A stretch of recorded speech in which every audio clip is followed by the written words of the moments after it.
Have you ever had a client come to you and ask you what the potential value is for a renovation they're considering? Maybe they're looking at doing a kitchen renovation or a bathroom remodel, or maybe they're even considering renovating the entire property, and they're trying to decide if the value that will result from that renovation is worth the cost and the effort that it's going to take.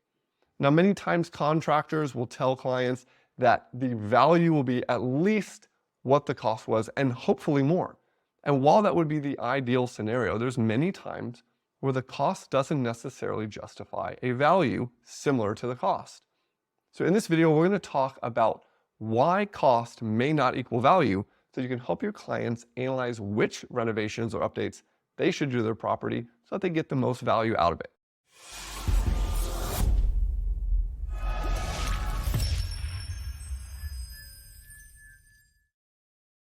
Hey, what's up? It's Jeff with Property Brain, and in this video, I want to talk to you about the fact that cost may not equal value when it comes to renovations. Now, this is something that you're probably well aware of, but sometimes you may have had a hard time explaining this to clients. It's really hard when a client sits there and tells you that they spent $50,000 on a specific renovation, and you're having to tell them that they might not get that value back. So in this video, we're going to break down 3 reasons why that is the case, why cost may not equal value, and hopefully this can help you to be able to have the conversations with your clients to help them analyze which renovations and improvements are worth it and which ones might not return the value that they're looking for. So the first reason we're going to talk about is that the same renovations can have significantly different costs. For example, a few years back, my wife and I finished our basement, and when looking at contractors, we had bids anywhere from like $25,000 or $30,000 all the way up to $80,000. And this was for the exact same basement. It was based upon the same plans. It was based upon a list of materials that we provided so that finishes would have theoretically been the exact same. But the difference was in the contractors, right? Now, some of them that were on the lower end might have been lower quality, and we would have potentially seen a lower quality result, and that could have impacted the value. But the ones on the upper end might not have been that much better than some in the middle. And at the end of the day, when it came to the basement being completed, and if we went to sell our house at that point, the typical buyer that walked in would likely not be able to tell the difference between many of those contractors. So if we picked somebody at $40,000 versus $70,000, the value that would be present to the potential buyer would not be any different. But to us, the cost could have potentially been significantly different. If you look at the difference between a $40,000 renovation and a $70,000 renovation, it's nearly double as expensive for the one, but the value would not have been any different. So in that case, if we looked at cost to value, it's a pretty clear indicator that the cost does not necessarily have a direct result on the value of the renovation. Another example would be if you're looking at the market and there's 5 homes that have all been renovated, and a typical buyer is walking in and looking at these homes. Maybe you're taking them and showing them these homes for them to consider buying it. They don't know what the costs were associated. Maybe one of the renovations was done by somebody who did all the renovations themselves, and they did a really great job, and the end result is a beautifully renovated property. And another one could have been done by a contractor that was extremely expensive. And so the potential cost of those renovations could be drastically different. But when that buyer walks in and they look around those 1, 2, 3, 4, 5 homes, they may not necessarily see a whole lot of difference. So again, it's important to understand that the cost that went into it does not directly impact it. Maybe one party got the materials at great discounts, or maybe they were doing it at a time of year where the labor was cheaper or something like that.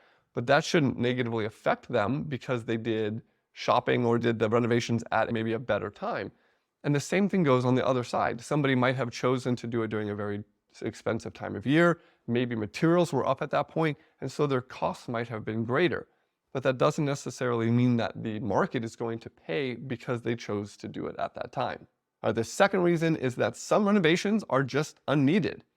A few years back, I did an appraisal in my appraisal business where somebody had taken and they had replaced the hardwood floor with a different type of hardwood, and they had moved a fireplace in the living room from one wall to another. Now, these were only a couple-year-old homes, and so if you had gone in any of the other homes in the market, you would have gone into a home that had nice hardwood floors and a fireplace in the living room. And while to the client that owned this house, they liked the different hardwoods and they liked the location of the fireplace better, those renovations ultimately added almost no value because of the fact that they were unneeded. The original hardwood floors that were there weren't yet in need of replacement, and the fireplace didn't need to be on a different wall. And so there's plenty of times that you may have a client come to you and ask you about a renovation that doesn't really need to be done. It might be something that they want to do. And in those cases, it's really important to explain to them that the costs associated with that renovation are not really likely to actually result in maybe any value. They might result in a little bit of value, but generally speaking, they're not going to result anywhere close to the value that it costs them. And so if this is a renovation that they want to do because it's going to make their home more livable or make it something that they will enjoy for the remainder of the time that they live in that property, then it's something that you don't need to discourage them on, but you want to be able to express to them that the likelihood that they get the value back is unlikely. And in that case, if they want to go ahead with the renovation and they're okay with potentially not getting the renovation money back, that's okay. But you just want to make sure that they're not doing the renovation for the purpose of getting the value back. And the last reason is that many times renovations that are done result in over improvements. If you go in and renovate a kitchen and bathrooms in a neighborhood where it's not common to have granite countertops, it's not common to have upgraded tile flooring or cabinets with soft closed drawers, and you go in and spend all that money to do those renovations, there's a very good chance that you're not going to get the value back out of it. Whenever that home gets put on the market and it's being compared to other ones, sure, it might be nicer, but depending upon the market area, the typical buyer might not be willing to pay more money just because it's nicer. They might look at 4 or 5 houses that are all renovated, and they may look at it and say, I want a renovated house. I don't want to walk into a home with projects.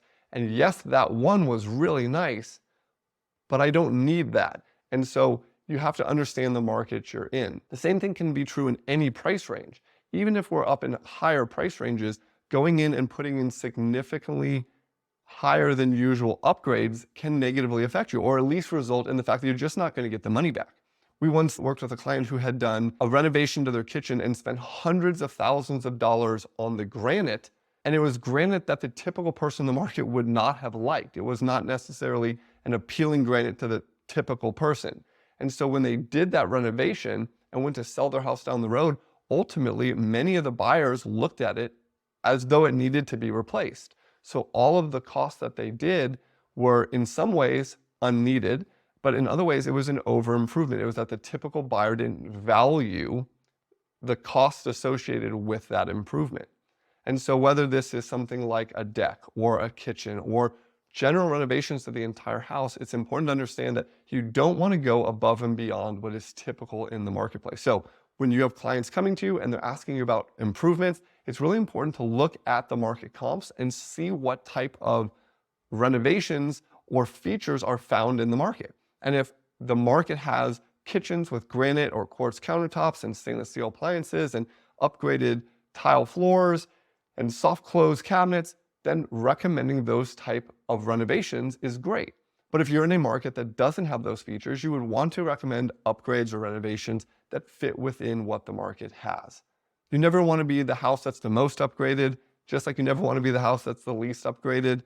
But by going the most upgraded and spending the most money, it almost guarantees that you don't get the money back. So when you're talking with your clients about this stuff, just make sure that any renovations they're considering, that they are taking into account that the cost does not necessarily equal the value, that they are doing renovations for the best price possible, that they're not picking renovations that aren't needed, and that ultimately they're not over improving for the neighborhood.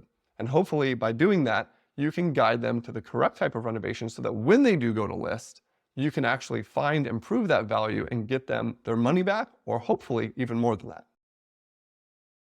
Thank you so much for watching this video. I hope that you found some of this information helpful. If you did, I'd love it if you'd hit the like button. And while you're at it, go ahead and follow us on some of your favorite social media channels to make sure that you can connect with us, where we can answer questions and just get to know you a little bit.